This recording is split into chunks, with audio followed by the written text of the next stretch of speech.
Media swarming the Terra couple's home after the FBI released the scene. On the record's Griff Jenkins and Ted Williams journeyed inside. Griff and Ted are live in San Bernardino with what they found on the second floor. Griff.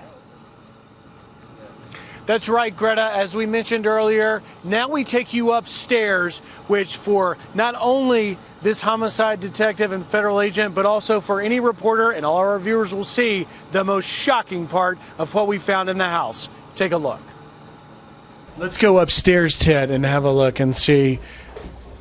As we're going up the stairs here, we see that there's a dark green carpet that is outlined the stairway here.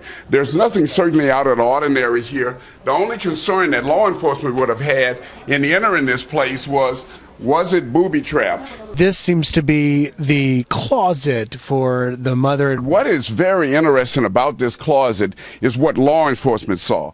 When you look up above here, there was where law enforcement, I'm sure, made some entrance to go up here in this ceiling area here to make some kind of a determination as to whether they could find anything connected with this family that they may have very well hidden up there. We are in the child's room. We see the nursery. We're literally fighting. Raul, if you can get in here, we're going to look in the closet. Ted, let me bring your attention here. This is something that you wouldn't find in the closet of an infant. This is Remington gun oil for cleaning your gun, lubricating and corrosive protecting firearms stuff. We see here Magnum precision air rifle. If you can, let's have a look and see what's in here. Multiple air rifle ammunition. Clearly, we had heard that there had been some targeting going on in the backyard. The backyard here not very big, but this is fascinating that we find any kind of weapons in the closet of the room that clearly is where the child slept. Well, you know, what is more fascinating is that law enforcement left some of these kind of items here after scrubbing this home.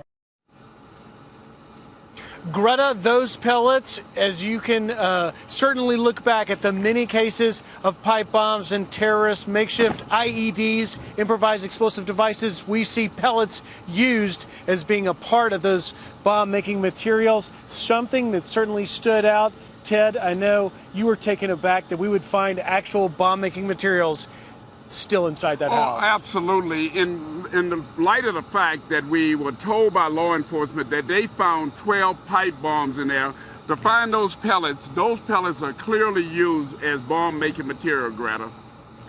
Ted, before I let you go, I want to ask you about the lawyers for the family. Gave a press conference today. You were there. I have to tell you, from here, it seemed peculiar, calling the woman terrorist a typical normal housewife. Obviously, not in my mind. She makes bombs. Greta, there come a time where lawyers are just stuck on stupid, and this is one of those instances.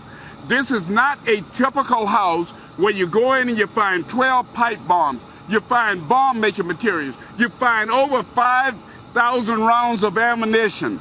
I don't know what these lawyers were talking about, but it's a sad commentary when we find lawyers coming out in the public domain after 14 individuals have been shot dead, 21 injured, and to make such disingenuous statements.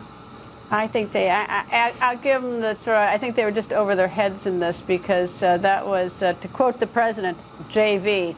Anyway, not to mention just a horrible mischaracterization of this woman because she was hardly your typical housewife, whatever that means anyway. Anyway, Griff and Ted, thank you.